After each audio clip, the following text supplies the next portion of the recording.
Paris in the year 1200 was already one of the most important cities in Europe, a growing medieval capital rising along the banks of the Seine River. Long before the elegant boulevards and grand avenues that define modern Paris, the city was a dense and crowded landscape of wooden houses, narrow streets, and stone churches, shaped by trade, religion, and royal power. At the heart of the city stood the Isle de la Cité, a small island in the middle of the Seine that had been the birthplace of Paris for centuries.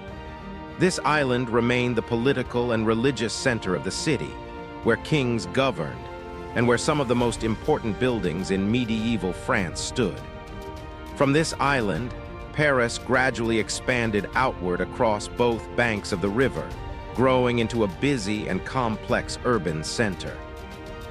To the north lay the right bank, where the streets were filled with markets, workshops, warehouses, and crowded neighborhoods where merchants and craftsmen lived and worked. The sounds of hammering metal, grinding grain, and shouting traders echoed through the streets from morning until night. To the south stretched the left bank, a district that was becoming known across Europe as a place of learning. Scholars gathered here, and the early foundations of what would become the University of Paris were beginning to take shape. By the year 1200, Paris had become the capital of the Kingdom of France and the main residence of the Capetian kings. The ruler of France at the time was Philip II, also known as Philip Augustus, a powerful monarch who played a major role in transforming Paris into a fortified royal capital. During his reign, massive stone walls were built around the expanding city to protect it from invasion. These defensive walls surrounded the growing population and symbolized the rising authority of the French monarchy. Inside these walls, life was intense, crowded, and constantly in motion. The streets were narrow and often muddy, especially after rain.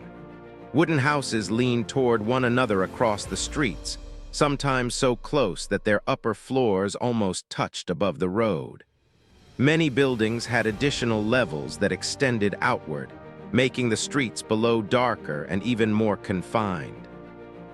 Open drains ran along the edges of the streets, carrying waste away, while the air was filled with the smells of smoke from fireplaces, animals being transported to market, and food cooking over open fires. Despite these harsh and sometimes unpleasant conditions, Paris was a thriving city filled with opportunity. Merchants arrived every day from across France and from distant regions of Europe, bringing goods that supplied the growing urban population. Grain from the countryside, wine from vineyards, cloth from northern workshops, spices from long-distance trade routes, and iron tools from regional smiths all passed through the markets of Paris. Much of this activity was concentrated near the Seine River. In medieval Paris, the river functioned as the city's most important highway. Boats constantly traveled along the water carrying wood, stone, food, and building materials needed to support the expanding population. The river connected Paris to other towns and regions, making trade faster and more efficient than overland travel. Because of this, the Seine became the economic lifeline of the city. Several important bridges crossed the river connecting the island to the surrounding districts. Among the most famous were the Petit Pont and the Grand Pont. Unlike modern bridges, these structures were not empty pathways across the water. Instead, houses and shops were built directly on top of them, turning the bridges into busy commercial streets suspended above the flowing river.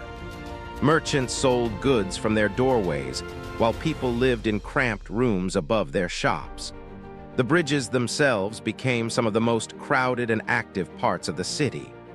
Rising above the rooftops of medieval Paris was one structure that dominated the skyline more than any other: the great Cathedral of Notre-Dame. Construction of this massive Gothic cathedral had begun in 1163 and would continue for decades.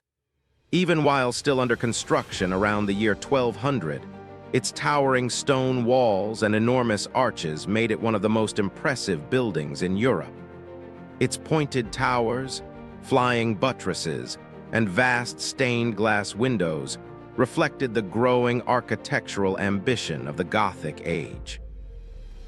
For the people of Paris, Notre-Dame was far more than just a church. It represented the spiritual heart of the city and the immense influence of the Catholic Church in medieval life. Religious ceremonies, public gatherings, and major processions often took place around the cathedral, bringing large crowds together in the central island district. Just across the river on the left bank, a different force was transforming Paris into one of the most influential cities in Europe. The emerging University of Paris was attracting scholars and students from across the continent. Young men traveled from England, Italy, Germany, and other regions to study theology, philosophy, and law. Latin served as the universal language of scholarship, allowing students from different kingdoms to study together. Lectures were often held in rented halls, monasteries, churches, or sometimes even outdoors. Entire neighborhoods began to fill with students, teachers, scribes, and booksellers who supported this growing intellectual community. Over time, this academic district would become known as the Latin Quarter, a place where debate, philosophy, and learning flourished. Yet Paris was also a city of strong contrasts. Wealthy merchants and nobles lived in larger stone houses and held influence within the city, while the majority of residents were ordinary workers struggling to survive in crowded conditions. Blacksmiths hammered iron tools in smoky workshops. Bakers prepared bread before sunrise to feed the city's population. Carpenters, weavers, leather workers, and other craftsmen filled the narrow streets with constant labor. Many of these professions were organized into guilds that controlled training, standards of work, and prices. Daily life in Paris revolved around work, religion, and the rhythm of seasonal markets and festivals. The city was also filled with monasteries, convents, and parish churches. Church bells rang throughout the day, marking the hours for prayer, labor, and rest. Faith shaped nearly every aspect of life for medieval Parisians, influencing law, education, and social customs. But Paris was not only a religious and intellectual center, it was also becoming a symbol of royal authority and political power. On the Isle de la Cité stood the royal palace where the French king governed his kingdom. From this palace, the monarchy strengthened its control over the surrounding regions and expanded the administrative power of the crown. Royal officials, guards, and members of the court filled the island's government buildings. Not far from the western edge of the city stood another important structure that would later become famous around the world, the Louvre. In the year 1200, however, the Louvre was not an art museum or royal palace. It was a military fortress built to defend the western approach to Paris. Thick stone walls and defensive towers protected the city from potential attacks and reinforced the authority of the French king. This combination of royal government, intellectual life, religious influence, and active commerce turned Paris into one of the most dynamic urban centers in medieval Europe. By the early 13th century, the population of Paris may have approached 100,000 people, making it one of the largest cities on the continent. Travelers arriving from rural villages would have been astonished by the scale, noise, and constant movement of the city. For many people, Paris represented opportunity, learning, and connection to the wider world. Yet life in medieval cities was rarely easy. Fires could spread rapidly through wooden neighborhoods. Disease often moved quickly through crowded streets.